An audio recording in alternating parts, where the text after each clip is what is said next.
संविधान सभा और संविधान निर्माण प्रक्रिया। जो हमारा भारतीय संविधान है उसका निर्माण कैसे हुआ, आज हम वो पढ़ने जा रहे हैं। तो भारतीय संविधान का निर्माण जो होता है वह कैबिनेट मिशन योजना 1946 द्वारा गठित संविधान सभा द्वारा होता है। किसके द्वारा होता है? संविधान सभा द्वारा। लिख लेते हैं।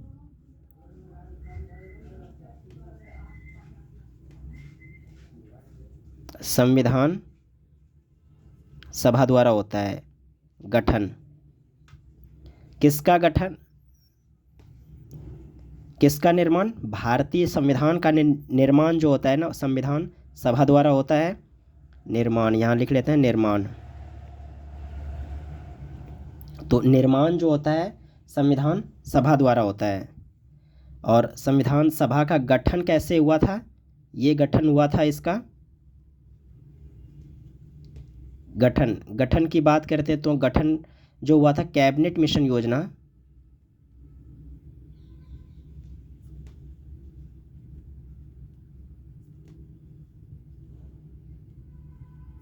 कैबिनेट मिशन योजना 1946 द्वारा संविधान सभा का गठन कैसे हुआ था? कैबिनेट मिशन योजना 1946 द्वारा। और ये जो संविधान सभा था ना, इसी ने भारतीय संविधान का निर्माण किया। ठीक है, इसी सभा ने भारतीय संविधान का निर्माण किया। तो टोटल सदस्य की बात करेंगे इसमें। टोटल सदस्य कितने थे? टोटल सदस्य थे, कुल सदस्य लिख लेते हैं, कुल मेंबर, टोटल कुल सदस्य जो मेंबर थे वह कितने थे? वह थे 299 और 389 थे विभाजन के पूर्व। 389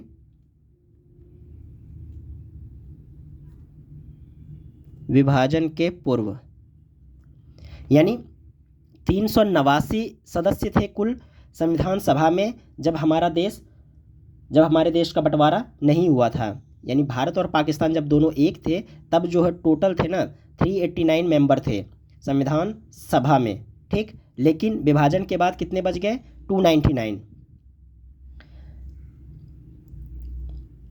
अब बात करते हैं इसमें प्रथम बैठक की बात करते हैं। तो बैठक कब कब हुआ देखते हैं। बैठक में पहला बैठक जो हुआ ना, पहला बैठक हुआ 9 दिसंबर 1946। 9 दिसंबर 1946 को संविधान सभा का पहला बैठक होता है। इस दिन जो है अस्थायी अध्यक्ष डॉक्टर सच्चिदानंद सिन्हा को चुन लिया जाता है, क्योंकि किसी सभा को चलाने के लिए एक अध्यक्ष की ज़रूरत होती है।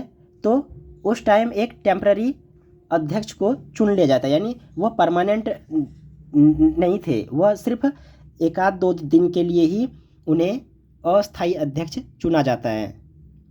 तो प्रथम जो था ना, प्रथम बैठक में, यानी प्रथम बैठक 9 दिसंबर 1946 को होता है। इस दिन जो है अस्थायी अध्यक्ष चुन लिए जाते हैं। अस्थायी अध्यक्ष,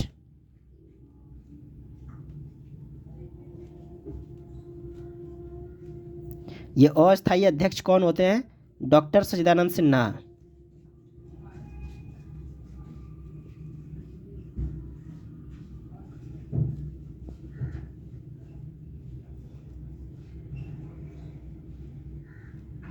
डॉक्टर सच्चिदानंद सिन्हा को अस्थायी अध्यक्ष चुन लिया जाता है। इसके बाद बात करते हैं 9 दिसंबर के बाद बात करते हैं 11 दिसंबर। ये डेट आपको याद रखना है, 11 दिसंबर 1946। इस दिन क्या हुआ था? इस दिन जो था स्थायी अध्यक्ष चुने जाते हैं। ठीक, स्थायी अध्यक्ष किसको चुना जाता है? डॉक्टर राजेंद्र प्रसाद को। तो लिख लेते हैं स्थायी अध्यक्ष। स्थायी अध्यक्ष कौन थे? डॉक्टर राजेंद्र प्रसाद।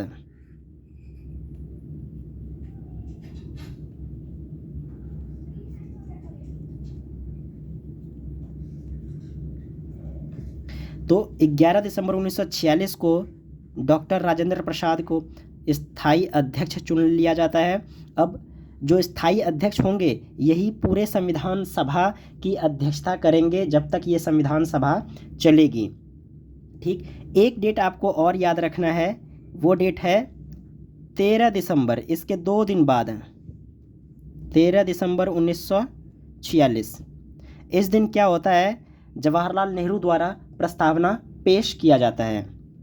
और प्रस्तावना किसको कहते हैं, जो प्रस्तावना हमारा है, उद्देश्य क्या है, जिसमें लिखा हुआ है हम भारत के लोग भारत को संपूर्ण प्रभुत्व संपन्न समाजवादी पंथ निरपेक्ष, ये जो लिखा हुआ है ये प्रस्तावना है। ठीक, इस प्रस्तावना को जो है जवाहरलाल नेहरू के द्वारा 13 दिसंबर 1946 को पेश किया गया। जवाहरलाल नेहरू द्वारा जो है प्रस्तावना पेश किया गया।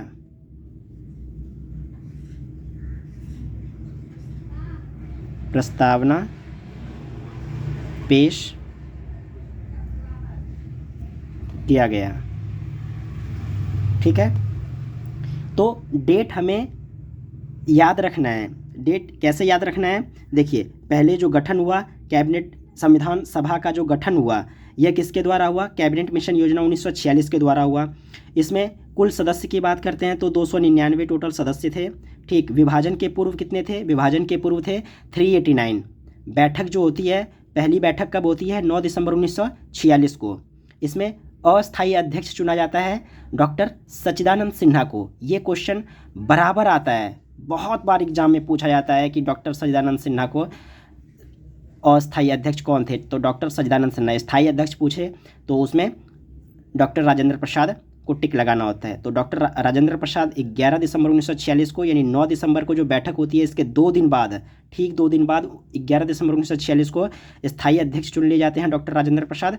और ठीक इसके 2 दिन बाद जो है 13 दिसंबर 1946 को जवाहरलाल नेहरू द्वारा प्रस्तावना पेश कर दिया जाता है।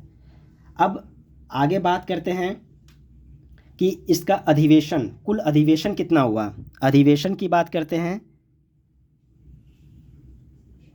अधिवेशन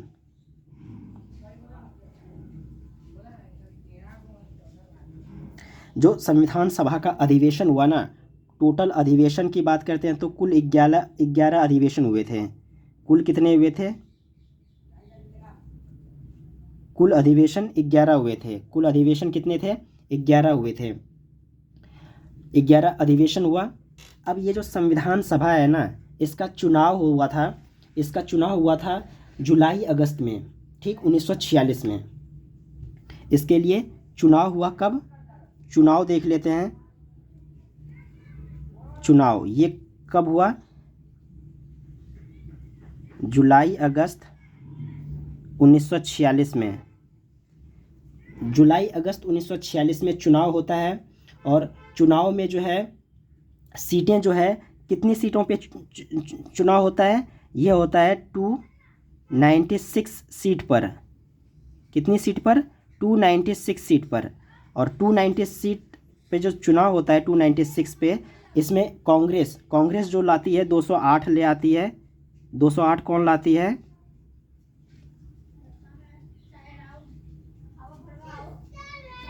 कांग्रेस 208 लाती है। मुस्लिम लीग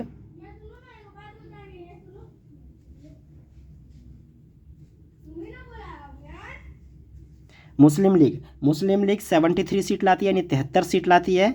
और अन्य जो है, अन्य 15 सीट लाते हैं। ठीक है, तो कांग्रेस यहाँ पे ले आती है 208 सीट। 296 सीटों पे चुनाव होता है तो 208 सीट कांग्रेस लाती है, 73 सीट मुस्लिम लीग लाती है, और अन्य 15 सीट जो है अन्य ले आते हैं, अन्य पार्टी लाते हैं। ठीक है, अब देखते हैं जो संविधान सभा ने जो हमारे संविधान का जो निर्माण किया, तो इस संविधान सभा को, जो भारतीय संविधान है, इसको अंगीकृत कब किया गया। तो संविधान को अंगीकृत किया गया, देखते हैं यहाँ अंगीकृत कब किया गया।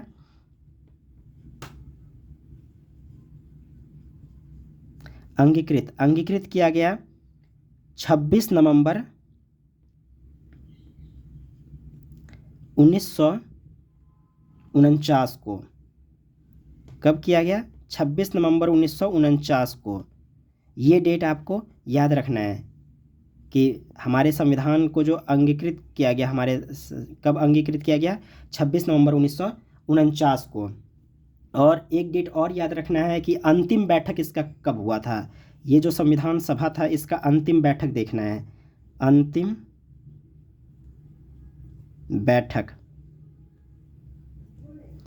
बैठक कब होता है? अंतिम बैठक होता है 24 जनवरी 1950 को। 24 जनवरी 1950 को। ठीक है, अंतिम बैठक किस दिन होता है? 24 जनवरी 1950 को। इस दिन हमें दो चीज़ें और याद रखनी है। दो चीज़ें क्या है? एक है राष्ट्रीय गान और एक है राष्ट्रीय गीत। तो दोनों 24 जनवरी 1950 को ही अपनाया गया। तो हम इसको इसी डेट में यहीं पे याद रख लेंगे कि राष्ट्रीय गान, जो हमारा राष्ट्रगान है,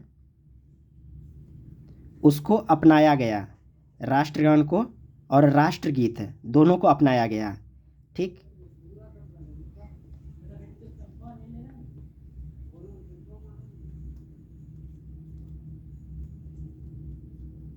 अपनाया गया, इसी डेट में अपनाया गया। 24 जनवरी 1950 को अपनाया गया। क्या क्या अपनाया गया देखते हैं। राष्ट्रगान, पहला लिखेंगे राष्ट्रगान। राष्ट्रगान क्या है? राष्ट्रगान जनगण मन जिसको कहते हैं हम, जन गण मन। राष्ट्रगान जनगण मन, ये कहाँ से लिया गया है? जनगण मन जो है ना, यह गीतांजलि से लिया गया है। ठीक है, इसको यहीं पे लिख लेंगे, गीतांजलि। ये बार बार क्वेश्चन पूछा जाता है।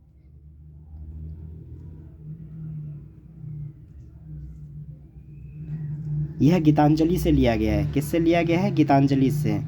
और इसके रचयिता कौन है? जनगण मन के रचयिता पूछा जाता है रविंद्रनाथ टैगोर।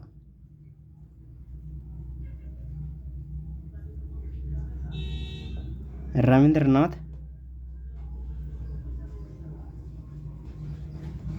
टैगोर। जनगण मन अपनाया कब गया था? 24 जनवरी 1950 को।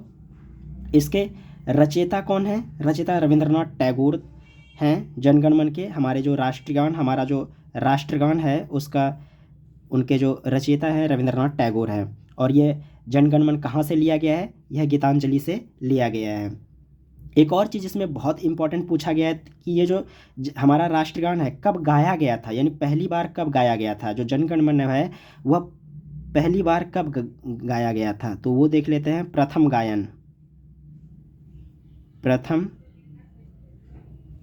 गायन ये कब गाया गया? ये पहली बार गाया गया 27 दिसंबर 1911 ईस्वी को। कब गाया गया? 27 दिसंबर 1911 ईस्वी को। कहाँ गाया गया? ये भी पूछा जाता है, बहुत बार पूछता है कि कहाँ गाया गया इसको। ये गाया गया कांग्रेस के कलकत्ता अधिवेशन में।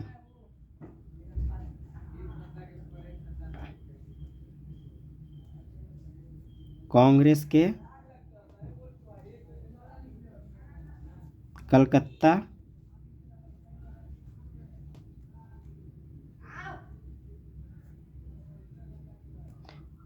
कलकत्ता अधिवेशन में हमारे राष्ट्रगान को पहली बार गाया गया था। कब? 27 दिसंबर 1911 ईस्वी को। ठीक है, और एक और चीज़ इसमें पूछा जाता है कि इसके गायन में कितना टाइम लगता है, यानी गायन अवधि।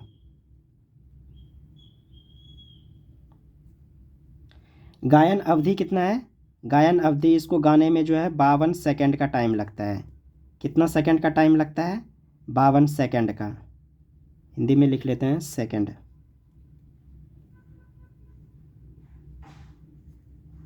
52 सेकंड का इसमें टाइम लगता है राष्ट्रगान गाने में। दूसरा, अब 24 जनवरी 1950 को ही एक और चीज़ अपनाया गया था। वह क्या अपनाया गया था? वह हमारा राष्ट्रीय गीत अपनाया गया था? ठीक है, राष्ट्रीय गीत यहीं पे लिख लेते हैं।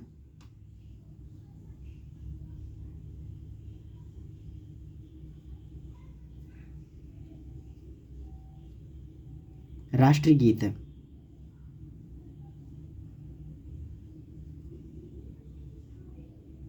और राष्ट्रीय गीत हमारा क्या है? वंदे मातरम। ठीक है, वंदे मातरम, वंदे मातरम हमारा राष्ट्रीय गीत है। बहुत बार पूछा जाता है ये जो वंदे मातरम हमारा राष्ट्रीय गीत है ना, ये कहाँ से लिया गया है? यह लिया गया है आनंद मठ से। कहाँ से लिया गया है? आनंद मठ से लिया गया है। ये चीज़ें आपको याद रखनी है। जो वंदे मातरम है ये कहाँ से लिया गया है? यह आनंद मठ से लिया गया है। अब एक और चीज़ इसमें याद रखनी है, जो वंदे मातरम है यह तो 24 जनवरी 1950 को अपना लिया गया, और इसका प्रथम गायन कब हुआ था वो चीज़ें पूछा जाता है। और इसके रचयिता कौन हैं? तो इसके रचयिता देख लेते हैं। तो रचयिता है बंकिम चंद्र चटर्जी। ठीक, रचनाकार, जैसे राष्ट्रगान के जो रचयिता है वो है रविंद्रनाथ टैगोर, वैसे ही राष्ट्रीय गीत के जो रचयिता है वह है रचनाकार। इसके रचनाकार कौन है? इसके रचनाकार हैं बंकिम चंद्र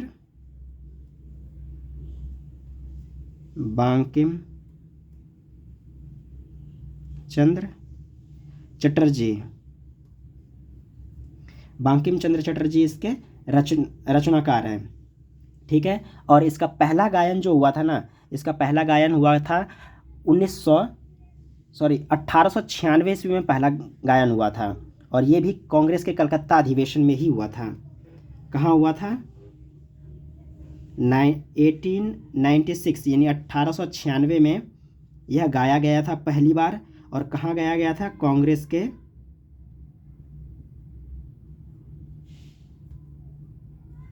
कलकत्ता अधिवेशन में।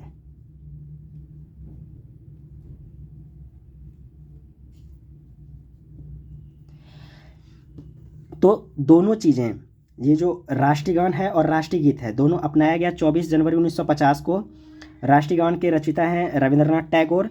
कहाँ से लिया गया है? जनगण मन गीतांजलि से लिया गया है। पहला गायन कब हुआ था? 27 दिसंबर 1911 ईस्वी में राष्ट्रीय गान का पहला गायन हुआ था। ये कहाँ हुआ था? कांग्रेस के कलकत्ता अधिवेशन में। और गाने में इसको टाइम कितना लगता है? हमारे राष्ट्रीय गान को गाने में यह टाइम लगता है 52 सेकेंड का। ठीक है, राष्ट्रीय गीत को अपनाया कब गया था? 24 जनवरी 1950 को अपनाया गया। और राष्ट्रीय गीत क्या है हमारा? वंदे मातरम। ठीक है, वंदे मातरम हमारा राष्ट्रीय गीत है।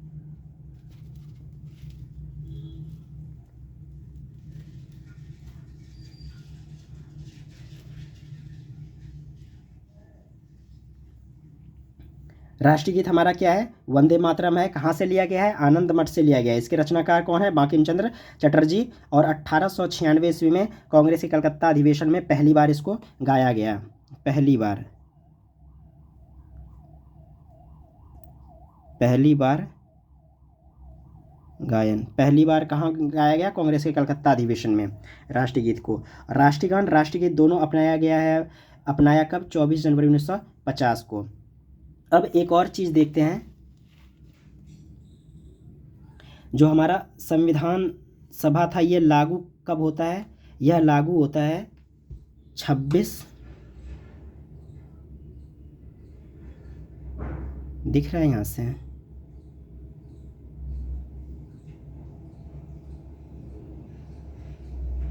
लागू लिख लेते हैं।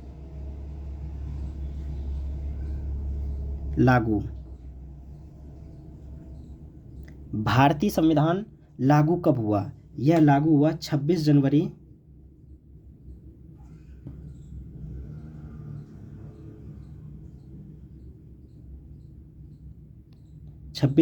1950 को। तो लागू हुआ 26 जनवरी 1950 को। अंतिम बैठक होता है 24 जनवरी 1950। इसके 2 दिन बाद जो है भारतीय संविधान लागू कर दिया जाता है। किसके द्वारा? संविधान सभा के द्वारा। ठीक है, अब इस दिन एक और चीज़ याद रखनी है कि इस दिन क्या क्या अपनाया गया, वो चीज़ें याद रखनी है। तो 26 जनवरी 1950 को भारतीय संविधान हमारा लागू होता है और इसी दिन राज चिन्ह को अपनाया जाता है। राज चिन्ह हमारा क्या है? अशोक का सिंह स्तंभ। ठीक है, वो कहाँ से लिया गया है? वह सारनाथ में जो स्थित अशोक का सिंह स्तंभ है, वह राज चिन्ह हमारा वहाँ से लिया गया है। तो लिख लेते हैं राज चिन्ह।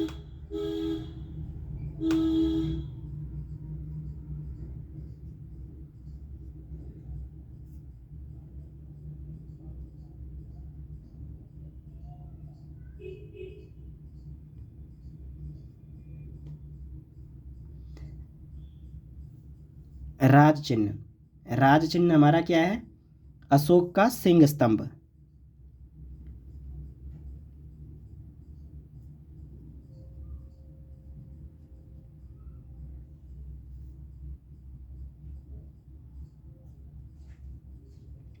अशोक का सिंह स्तंभ।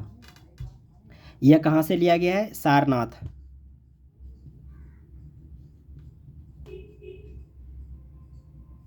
दिख नहीं रहा होगा है?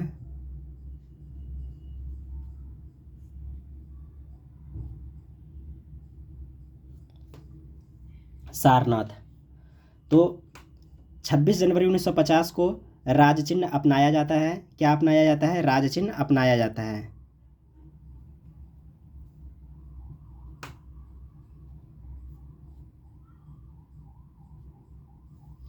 26 जनवरी 1950 को राज चिन्ह अपनाया गया। राज चिन्ह ये जो है अशोक, क्या है हमारा? अशोक का सिंह स्तंभ। ये कहाँ से लिया गया है? सारनाथ से लिया गया है। ठीक है, इसमें क्या अंकित है? अंकित शब्द है सत्यमेव जयते। बहुत बार क्वेश्चन पूछा गया है कि जो हमारा राज चिन्ह है उसमें अंकित शब्द क्या है? यह है सत्यमेव जयते।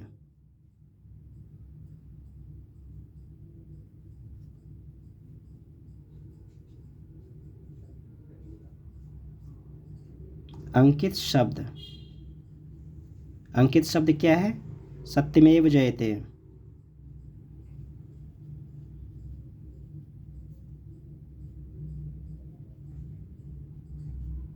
सत्यमेव जयते। अब एक और चीज़ पूछा जाता है, ये जो सत्यमेव जयते है, जो कि हमारे राज चिन्ह पे अंकित है सत्यमेव जयते, वह कहाँ से लिया गया है? तो क्वेश्चन ये जो है ना, मुंडकोपनिषद से लिया गया है। ये जो सत्यमेव जयते है, ये कहाँ से लिया गया है? मुंडकोपनिषद। मिट न जाए नीचे कुछ।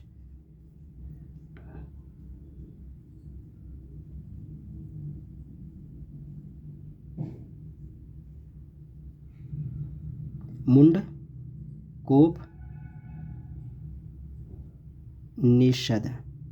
मुंडकोपनिषद से लिया गया है। मुंडकोपनिषद से लिया गया है क्या? सत्यमेव जयते। ये जो सत्यमेव जयते है, ये कहाँ से लिया गया है? मुंडकोपनिषद से लिया गया है। अब ये जो हमारा राज चिन्ह है, इसमें कुल टोटल 4 सिंह है। जो सिंह है, बाघ होता है, वह टोटल 4 है। सिंहों की संख्या देखते हैं। सिंह कितने सिंह है? 4 सिंह है। और जो है सबसे नीचे अगर देखें तो सबसे नीचे होता है, सबसे नीचे दाएं हाथ साइड में बैल है और बाएं हाथ साइड में घोड़ा है, बीच में अशोक का चक्र है। ठीक, 4 सिंह है और दाएं साइड क्या है? दायां में क्या है? दायां में है बैल।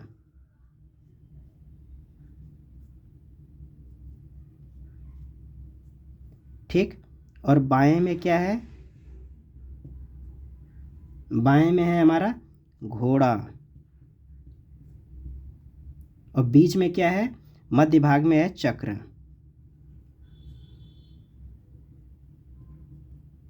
मध्य भाग में क्या है? चक्र। और चक्र में कितनी तिल्लियां हैं? चक्र में टोटल 24 तिल्ली है। कितना है? 24 तिल्ली। 24 तिल्ली है। और किस रंग का है? वह ब्लू रंग का है। ठीक है, किस रंग का है? वह नीले रंग का है, यानी ब्लू है, नीला।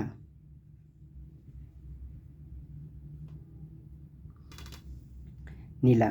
ठीक है, अब आपको एक बार बहुत अच्छे तरह से हम समझा रहे हैं। ठीक है, थोड़ा एडजस्ट कर लेता हूँ।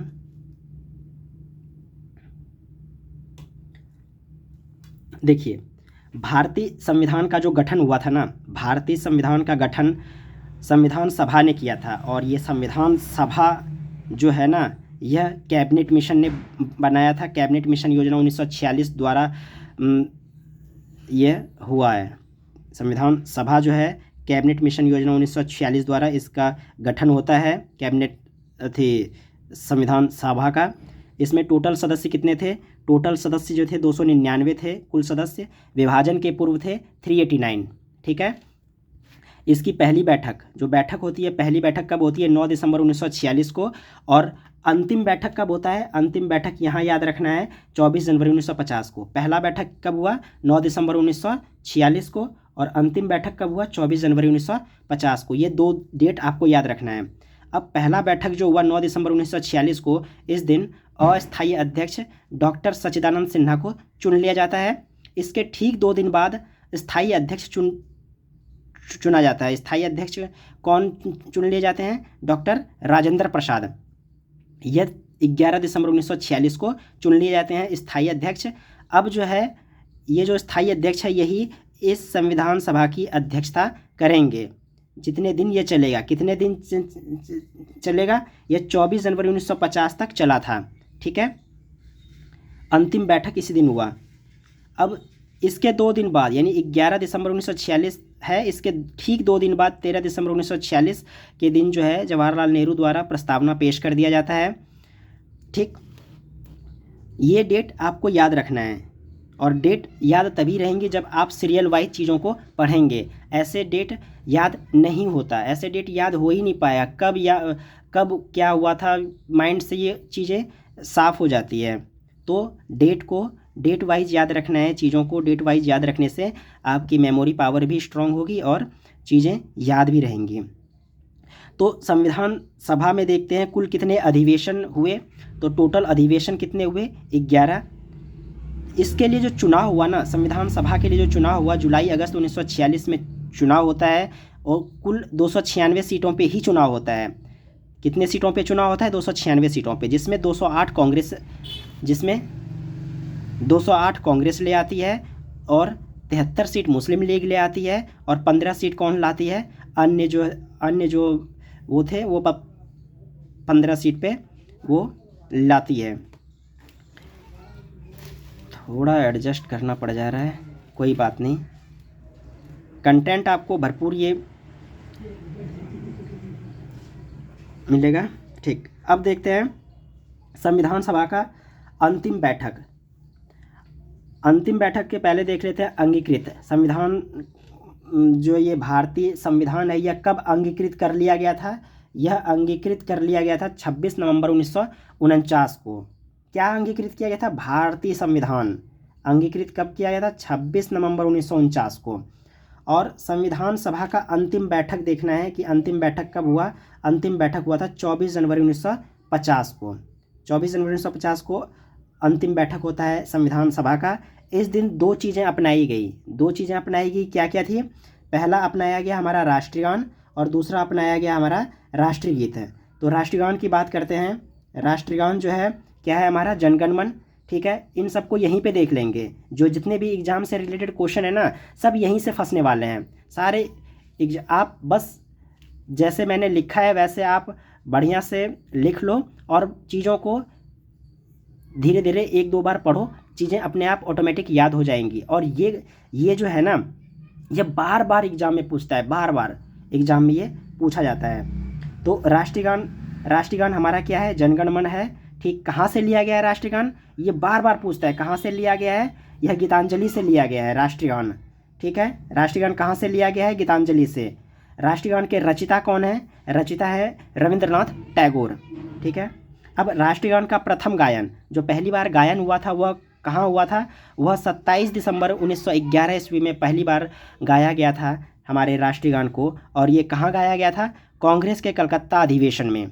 ठीक है, कांग्रेस के कलकत्ता अधिवेशन में राष्ट्रगान का प्रथम गायन हुआ था। गायन का अवधि यानी गाने में टोटल टाइम कितना लगता है? गाने में टोटल 52 सेकेंड का हमारा टाइम लगता है। ठीक। अब देखते हैं राष्ट्रीय गीत।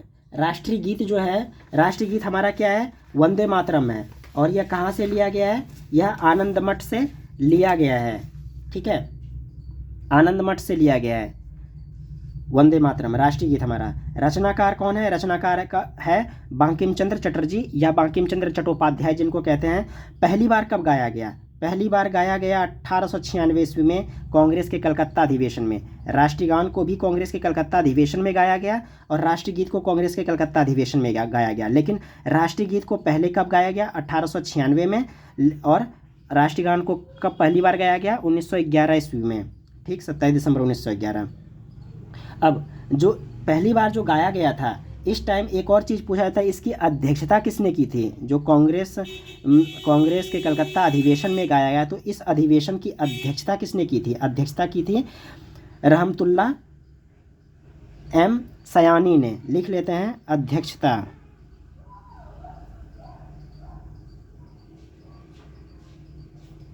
अध्यक्षता ये किसने की थी, रहमतुल्लाह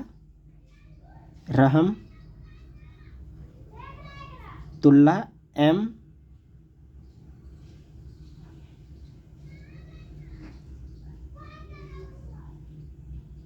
सयानी।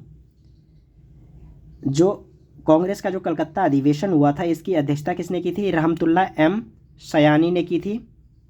ठीक, थोड़ा इसको नीचे स्क्रॉल डाउन करते हैं। ठीक है, अब जो भारतीय संविधान हमारा है ना, वह लागू कब हुआ, लागू हुआ 26 जनवरी 1950 को।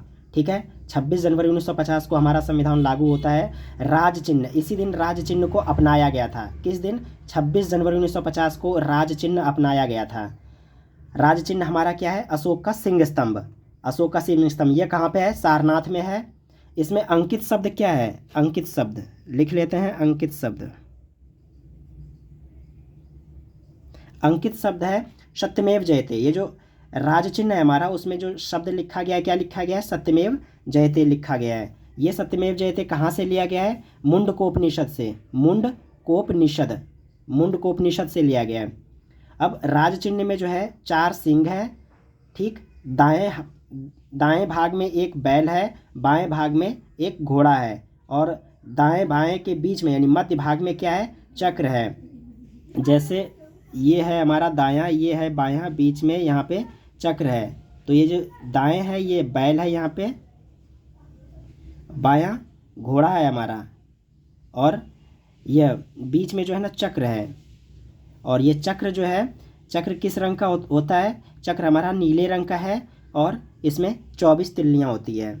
याद कैसे रखना है चक्र, कि इसमें कितनी तिल्लियाँ होंगी, तो दिन और रात मिला के टोटल कितने घंटे होते हैं, टोटल 24 घंटे होते हैं। ठीक है, तो हमें ऐसे ही याद रखना है कि 24 घंटे जो होते हैं, वही जो चक्र हमारा है, वह जो घड़ी है हमारा, घड़ी पूरा एक दिन रात में कितने घंटे होते हैं, 24 घंटे होते हैं।